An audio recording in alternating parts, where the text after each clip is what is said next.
kayak misalnya GNP itu, Garda Nusantara Pancasila, ini museum dengan adanya permasalahan ini. GNP itu kan sebagai garda, artinya kekuatan depan, gitu ya, di negeri yang berdasarkan Pancasila. Apa punya inisiatif untuk menyelesaikan ini biar sama anak bangsa itu jangan benturan, apalagi sampai terjadi perang saudara ini yang tidak kita inginkan, sehingga perang itu dan yang lain adu kekuatan dari pihak ini, pihak sini, saling pamer kekuatan, power dan sebagainya. Apalagi sampai sekarang saya lihat adanya latihan perang gitu. Ini buat siapa? Ini mau merangi siapa gitu kan? Nah ini siapa ini yang akan memulai dulu untuk proses ini? Kira-kira apakah GNP siap ini untuk menyelesaikan masalah ini? Terima kasih. Ini menyebut suatu lembaga yang mau di launching, yaitu Garda Nusantara Pancasila, di mana saya dipercaya sama Kasepuan Dewan Trah, Kasepuan Wali Songo, kemudian beberapa pemangku Trah Kesultanan Kerajaan Nusantara. Saya didaulat untuk jadi ketua umum. Terima kasih, termasuk beliaunya ini yang memaksa dan mendaulat untuk saya mau jadi ketua umum. Baik, Garda Nusantara Pancasila yang ingin merangkul semua anak bangsa lintas etnis dan agama, termasuk misalkan beberapa laskar-laskar Nusantara, atau Laskar Pasundan, Madura, dan termasuk ini Laskar Mataram Nusantara sebagai entitas dari kerajaan terakhir di Jawa, Mataram Islam, kelanjutan dari Pajang, kelanjutan dari Demak, kelanjutan dari Majapahit. Artinya bahwa semua anak bangsa, kita bicara konteks GNP ya, kita sudah berusaha untuk merangkul semuanya. Ada masukan misalkan, yang kemarin melakukan uji gugatan material, harus melengkapi lagi beliau untuk maju lagi di Mahkamah Konstitusi. Gitu. Itu juga Panglima Laskar Dayak Seberang, Panglima Kehormatan Dayak, itu juga bagian dari GNP. Artinya GNP ini berusaha untuk merangkul semua anak bangsa, lintas etnis, agama, suku, keyakinan, ya, untuk bersama-sama menunjukkan kepada siapa saja, kepada pribumi Nusantara, kepada para imigran, kepada pemangku kebijakan negara, bahwa kita punya sikap. Sikap kita jelas bahwa kita mencintai negeri ini dengan patriotisme, dengan harga diri dan tanpa kompromi. Kita cinta damai, tapi kita lebih cinta kemerdekaan. Kita cinta untuk kita rekonsiliasi, oke, bagus, baik. Tapi rekonsiliasi tetap dalam nuansa penjajahan. Tidak selesai rasismenya, itu bukan rekonsiliasi. Itu damai yang semu. Perdamaian sejati adalah perdamaian yang diiringi dengan kemerdekaan, di mana semua anak bangsa dalam konteks Bhinneka Tunggal Ika sama di mata hukum pemerintahan, di mata ketatanegaraan dan eksistensi kebangsaan dan negara ini. Itu baru sesungguhnya kemerdekaan yang sejati. Dikatakan bahwa misalkan pasal 33 bumi, air, dan segala alam yang terkandung di dalamnya, konstitusi kita mengatakan dikuasai oleh negara untuk kemakmuran sebesar-besarnya rakyat. Maka GNP ini bersama dengan semua pihak untuk memastikan kemakmuran itu. Bagaimana sumber daya alam, bagaimana pribumi Nusantara, warga bangsa kita Nusantara benar-benar menjadi tuan rumahnya yang berdaya di negerinya sendiri. Bukan hanya menjadi penumpang, bukan hanya menjadi comos, bukan hanya menjadi buruh. Bahkan kita pengekspor buruh migran terbesar. Ini kan sesuatu hal yang harus kita sikapi bersama. Bahwa gerakan politik, bahwa penyadaran keagamaan, spiritualisme penting. Tetapi bagaimana mungkin kita bisa sholat khusyuk, ibadah dengan baik dan benar, bisa berhaji ke tanah suci kalau kita dompet kosong. Maka salah satu fokus GNP adalah mengingatkan kita bersama bahwa potensi ekonomi, pemberdayaan ekonomi, jejaring perekonomian dari hasil laut, hasil bumi, pertambangan, apa semua harus benar-benar bisa dimanfaatkan, diberdayakan dengan jaringan yang kuat oleh seluruh anak bangsa. Jadi itu yang dilakukan oleh GNP semacam itu, sebagai bagian dari warga bangsa dan grassroots untuk melakukan koreksi-koreksi, pelurusan sejarah, menghapus rasisme, perbudakan spiritual, kapitalisasi agama. Karena apa? Kapitalisasi agama pada akhirnya hanya menguntungkan elit agama. Tapi gerakan perekonomian yang merakyat ini bukan hanya agamawannya, mereka yang berjubah dan bersorban, yang kaya-kaya, yang naik Hummer, naik Rubicon, tapi rakyatnya tetap naik motor, makan nasi bungkus. Ini kan kasihan, kan itu. Ini kan tidak adil. Ini harus dirubah mindset ini. Bahwa agama adalah suatu gerakan pembebasan, pencerahan, menuju kemakmuran, keadilan, kebahagiaan sejati dunia dan akhirat. Bukan hanya untuk para agamawannya saja. Saya khawatir bahwa kalau agama terus dijadikan alat tunggangan, maka agama tidak akan populer. Negeri yang spiritualisme ini akan dirusak oleh para agamawannya, para pemimpin spiritualnya untuk menjadi negeri yang memuja materialisme. Dan ini berbahaya bagi nilai-nilai kebangsaan itu sendiri. Itu yang pertama. Grassroots sudah, tetapi pemerintah bagaimana? Maka mau nggak mau kita harus terus menjalin komunikasi proaktif dengan pemerintah. Pemerintah jangan hanya berkutat kepada anggaran, pembangunan fisik, jalan tol, pelabuhan, bandara, bukan hanya itu. Tetapi salah satu tujuan kita di dalam lagu kebangsaan kita, bangunlah jiwanya, bangunlah badannya. Tidak hanya sisi materi yang kita bangun, sisi jiwa spiritual itu yang juga harus kita bangun. Kalau kemudian permasalahan-permasalahan mengenai masalah isu nasab ini tidak diselesaikan, maka negara melakukan pengkhianatan kepada negerinya sendiri. Pemangku negara melakukan pengkhianatan kepada sumpah jabatannya sendiri. Artinya membiarkan pribumi itu saling benturan, jadi tidak segera selesai. Betul, membiarkan pribumi saling benturan untuk kemudian tersandra sungkanisme, saya katakan begitu ya, dalam tanda kutip ya, dengan para imigran yang mungkin beberapa dari mereka pandai melakukan lobby, memiliki lobby internasional, duduk dalam pemerintahan, atau mungkin menjadi tokoh-tokoh agamawan. Tetapi kalau kemudian tidak dilakukan, maka membiarkan antar pribumi terjadi clash, terjadi benturan. Dan ini negara tentu saja akan tanggung jawab di hadapan Allah. Tentu saja akan mengkhianati sumpah jabatannya sendiri. Ini yang harus kita ingatkan bersama, bahwa mereka yang dipercaya oleh rakyat, mereka yang bersumpah dengan jabatannya untuk setia, untuk memperhatikan dan untuk menjalankan amanat dari penderitaan rakyat, amanat dari suara rakyat yang telah memilihnya, ini harus betul-betul dilaksanakan dengan baik.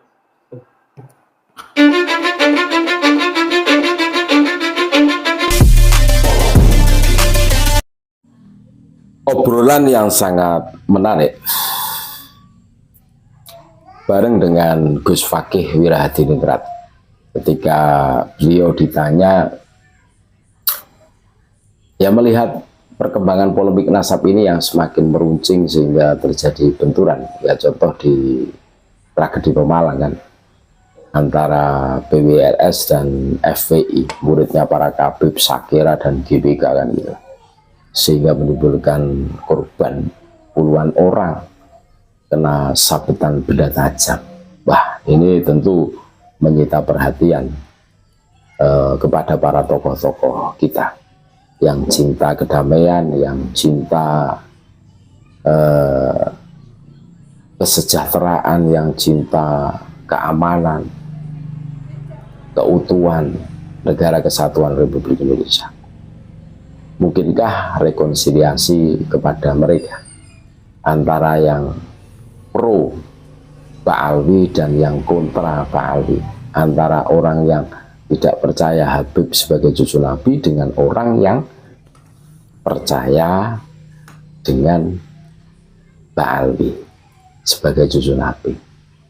Menurut kami jelas, kami sepakat apa yang disampaikan Gus Fakih. Rekonsiliasi, kita semua tahu lah, PWLS, terus Naat, dan yang lain-lain yang sefrekuensi, itu selalu mengedepankan norma-norma sesuai dengan kaidah-kaidah agama. Dan mereka yang pro Pak Alwi ya, itu makanya kami sering mengatakan yang membela mati-matian Kabib Dobolowi itu ya, kalau ndak FPI ya NU garis lurus dan kroni-kroni ya, sekalipun mereka ganti baju, ganti nama, tetap orangnya ya seperti itu. Ini salah satu strategi mereka kalau kita petakan. Makanya kalau ada warga NU yang mati-matian bila Pak Alwi, ya di tracing sajalah rekam jejaknya seperti apa kan itu. Nanti akan ketahuan, oh ternyata pro FPI dulunya. Jadi ini sebuah realita, sebuah rekam jejak yang tidak bisa dihapus. Jejak digital itu akan terus eksis gitu. Nah, apakah mungkin rekonsiliasi? Kalau urusan menjaga kedamaian, keutuhan negara kesatuan Republik Indonesia, insya Allah teman-teman sudah tidak perlu diajari, sudah khatam semua.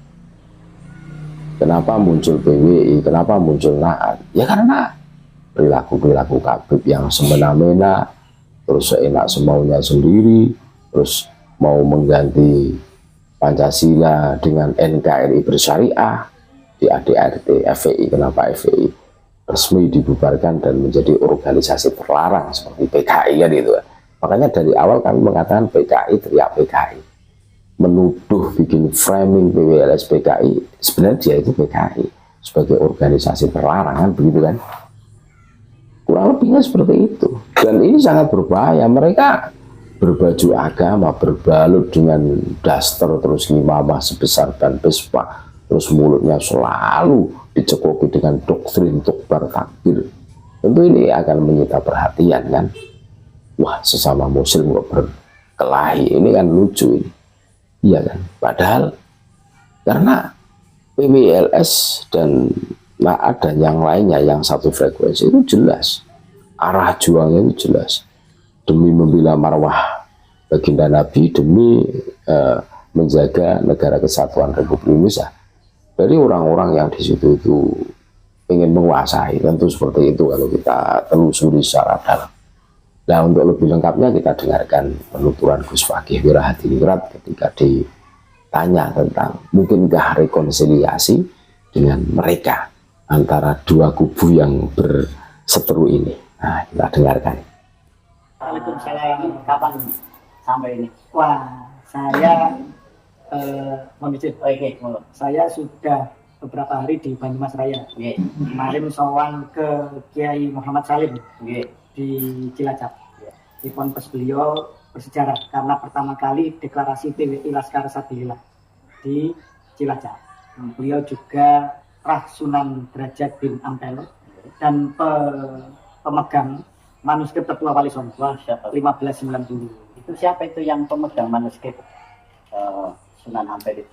Kiai Muhammad Salim, Rah dari Sunan Derajat. Jadi beliau memegang manuskrip, catatan kitab nasab dan beberapa benda artefak, peninggalan kitab wirid macam-macam, ada tongkat dan lain sebagainya. Saya kemarin bersama Kiai Taufik juga Terang Derajat dari Jawa Timur. Dia sudah balik. Saya sekarang kita ketemu di mana? Kita ketemu di rumahnya Bendara Laskar Mataram. Nah itu bendera. Mas Ari Sunarto. Terima kasih. Alhamdulillah kita bisa ketemu sama host Raden Mas Aswad Romli dari Berkes di Purwokerto. Terima kasih. Monggo, ada yang mau didiskusikan? Silakan. Ya, ini kan Mas, pas kebetulan kita ketemu, jadi Kang Mas kan ini kelihatan aktif di masalah-masalah gitu ya. Nah, ini sekarang ini yang kita lihat itu polemik masa itu semakin meruncing gitu ya. Jadi ini sangat nampak sekali, terutama adanya benturan, bukan hanya sekedar benturan narasi apa-apa, tapi ini sudah mulai adanya benturan fisik. Ini mungkin kita sudah bisa lihat semua permasalahan yang ada di Pemalang. Ya, ini kelihatannya kan semakin meluas permasalahan ini. Menurut aku ini kayaknya bahaya gini kalau dibiarkan terus menerus. Yang saya tanyakan menurut Kamas nih ya, mungkinkah rekonsiliasi permasalahan polemik nasab itu bisa terjadi gitu? Menurut Kamas gimana ini? Baik. Ini pertanyaan besar, pertanyaan fundamental dan sangat strategis bagi kehidupan berbangsa dan bernegara. Judulnya rekonsiliasi begini ya. Apakah mungkin rekonsiliasi antara kelompok-kelompok yang mempertanyakan nasab para habaib Ba'alwi yang mengaku cucu Nabi dengan para pribumi Nusantara, yang begitu, atau para mereka yang menolaknya?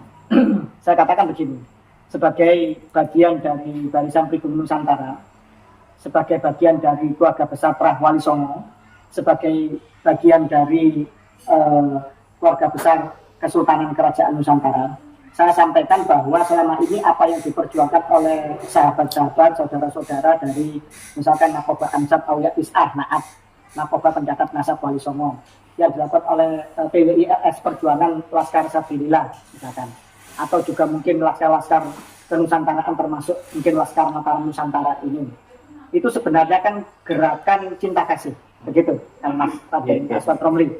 Gerakan cinta kasih itu harus selalu mempertunjukkan suatu tuntunan, bukan hanya sekedar tontonan. Adalah gerakan yang merangkul, bukan memukul. Gerakan cinta kasih harus berdasarkan pada berbasis ilmu pengetahuan dan akal sehat. Kalau gerakan yang rasis itu berdasarkan arogansi, berdasarkan kesombongan dan anti ilmu pengetahuan. Dan itu bisa dilihat mana yang gerakan yang cinta kasih maupun gerakan yang rasis. Gerakan cinta kasih kita itu adalah koreksi terhadap rasisme yang berlangsung di bumi Nusantara. Sebagaimana kita ketahui, klan Ba'alwi Yaman ini kan didatangkan atas inisiasi Belanda. Masif pasca perang Diponegoro untuk melakukan kooptasi dan hegemoni terhadap umat Islam dan meredam perlawanan di Nusantara. Karena itulah kemudian klan Ba'alwi ini sebenarnya residu dari penjajahan. Berlangsung selama kurang lebih 200 tahun. Tetapi alhamdulillah atas berkat rahmat Allah yang Maha Kuasa, atas berkat mungkin muasis para pendiri bangsa, leluhur-leluhur kita penyebar agama Islam dan juga leluhur Nusantara yang lain, harusnya menurut rekonstruksi sosial itu sesuatu yang konstruksi sosial 200 tahun itu harusnya diselesaikan, ditambarkan atau dinetralisir dalam waktu 200 tahun. Tapi ini luar biasa, terjadi percepatan 100 kali lipat, di mana doktrinasi 200 tahun rungkat dalam waktu 2 tahun, kan begitu. Nah, sebagai pihak yang melakukan gerakan cinta kasih, ketika pihak yang dikoreksi sudah rungkat, maka pihak yang mengklaim sebagai gerakan cinta kasih harus bisa merangkul, bukan memukul. Bukan suatu gerakan kedoliman ketika pihak lawan, dalam tanda kutip ya, dianggap kalah maka akan semakin diinjak atau dilakukan suatu tindakan yang di luar batas kemanusiaan, bukan. Saya yakin bahwa setiap mereka yang punya hati nurani, apalagi saya yakin Bapak Presiden kita, Presiden Prabowo Subianto sebagai pemangku dan tanggung jawab kebijakan utama di dalam perjalanan arah hidup bangsa di dalam periode kepemimpinannya 5 tahun ini, pasti tidak menghendaki terjadinya banjir darah, pasti tidak menghendaki terjadinya pertikaian atau tindak kekerasan yang mengancam disintegrasi atau mengorbankan banyak hal, jiwa, harta benda dari rakyatnya. Saya yakin itu. Maka saya menghimbau dan saya yakin bahwa gerakan cinta kasih dari para pribumi Nusantara yang mengkoreksi akan keabsahan nasab Nabi dari klan Ba'alwi yang berlaku rasis, arogan, melakukan pembelokan sejarah bangsa, melakukan banyak makam-makam palsu, nyata-nyata misalkan di Semarang, itu diklaim KRT Sumodiningrat sebagai bin Yahya, padahal makam aslinya ada di Jogja, dan Keraton Jogja sudah menyurati, tetapi masih ngeyel. Nah, semacam itu. Saya tidak akan menyebut nama oknum atau siapapun, karena kita gerakannya gerakan cinta kasih, maka saya yakin dan saya menghimbau bahwa setiap anak bangsa menghendaki resolusi konflik dengan damai, tanpa pertikaian, tanpa pertumpahan darah. Tadi panjenengan mengangkat masalah Pemalang ya. Apa yang terjadi di Pemalang itu sebenarnya adalah suatu antitesa yang sangat keras. Saya yakin alarm negara sudah berbunyi bahwa ya, FPI sebagai gerakan yang berwajah radikal Islam garis keras, kan begitu. Ternyata untuk pertama kalinya menghadapi tantangan nyata, menghadapi koreksi bukan hanya secara narasi, tapi koreksi secara fisik dari barisan yang selama ini mungkin sudah jengah, sudah enak, sudah jenuh lah lihat arogansi mereka, sehingga dilakukan koreksi. Dan ini kalau tidak segera pemerintah tanggap, maka akan menjadi gerakan yang akan lebih masif di daerah-daerah yang lainnya. Dan ini berbahaya. Saya yakin bahwa Presiden Prabowo Subianto yang sejak kampanyenya, sejak masa mudanya seorang patriot sejati, seorang perwira aktif, panglima tempur ya, pasukan elit khusus ya, dalam kesatuan tentara kita, dan juga dalam kampanye-kampanyenya mengangkat tentang pedihnya waktu kita dijajah. Beliau sering mengatakan Honden Inlander for Verboden, bahwa pribumi disamakan dengan anjing. kepedihan ini menjadikan kita mendidik semangat kebangsaan kita, patriotisme kita. Untuk kita sebagai bangsa, kita cinta damai. Tapi kita jauh lebih cinta kemerdekaan. Rekonsiliasi pasti, saya yakin kita akan siap untuk rekonsiliasi dengan semua anak bangsa, dengan semua warga bangsa yang tinggal di Nusantara ini. Jangankan yang WNI, yang WNA pun kita sambut dengan baik, kan begitu. Nah, tetapi kita cinta damai, tetapi lebih cinta kemerdekaan.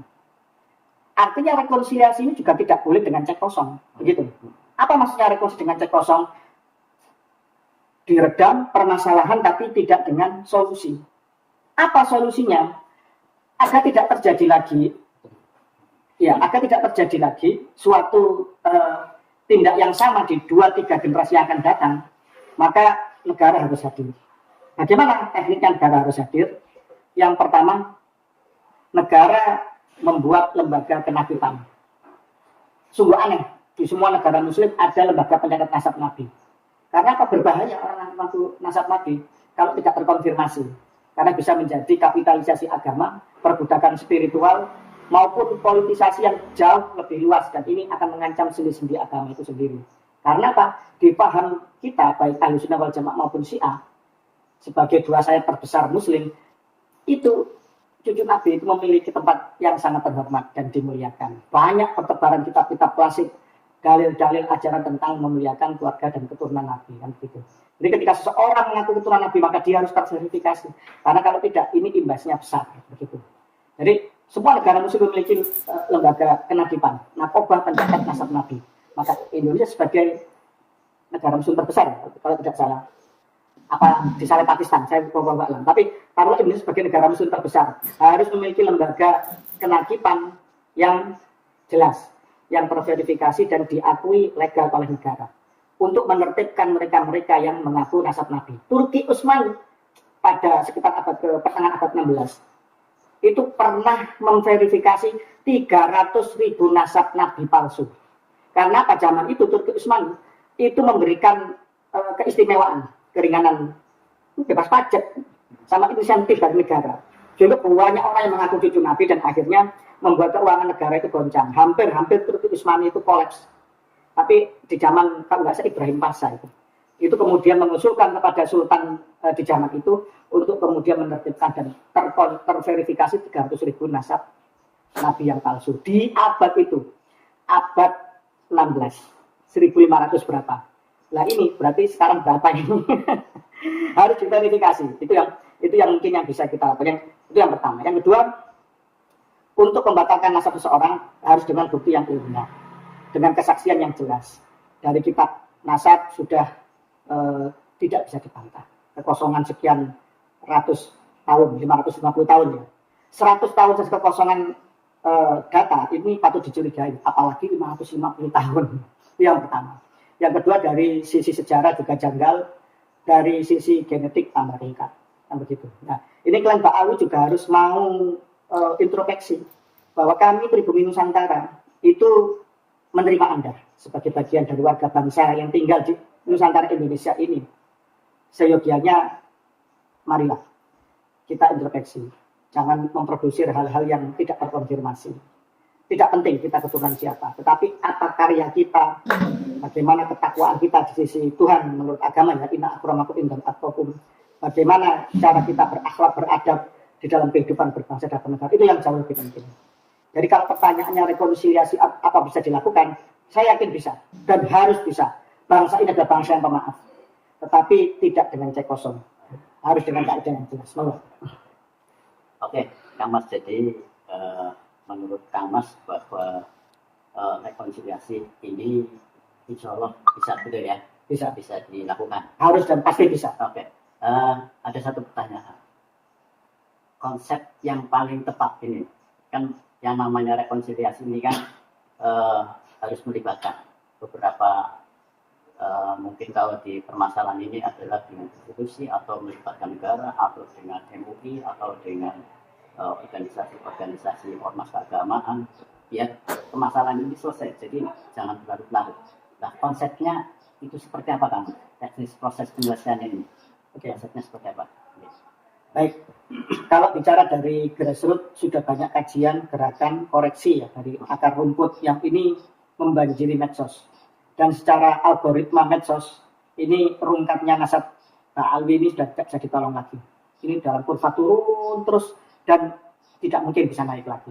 Tambah generasi, tambah cerdas, tambah mengerti genetik, DNA, tambah mengerti kajian sejarah, tambah mudah untuk mendapatkan akses kitab-kitab nasab. Kalau dulu kan sulit, sekarang sudah gampang, komunikasi mudah, download bisa, tes DNA juga sangat mudah sekali. Maka semakin generasi nanti akan semakin tampaklah kerungkatan mereka. Nah, dari grassroots oke, sudah nggak ada masalah. Cuma ini kan peran pemerintah sebagai pemangku kebijakan, sebagai fasilitator, dinamisator, bahkan mungkin eksekutor di dalam kebijakan-kebijakan kehidupan berbangsa dan bernegara di segala sisi, politik, ekonomi, sosial budaya, dan keamanan. Negara pasti tahu bahwa ini potensi yang rawan untuk terjadi clash di tingkatan grassroots. Bahkan mungkin bisa merajuni sampai ke struktural perpolitikan bangsa. Karena itulah kemudian negara butuh hadir.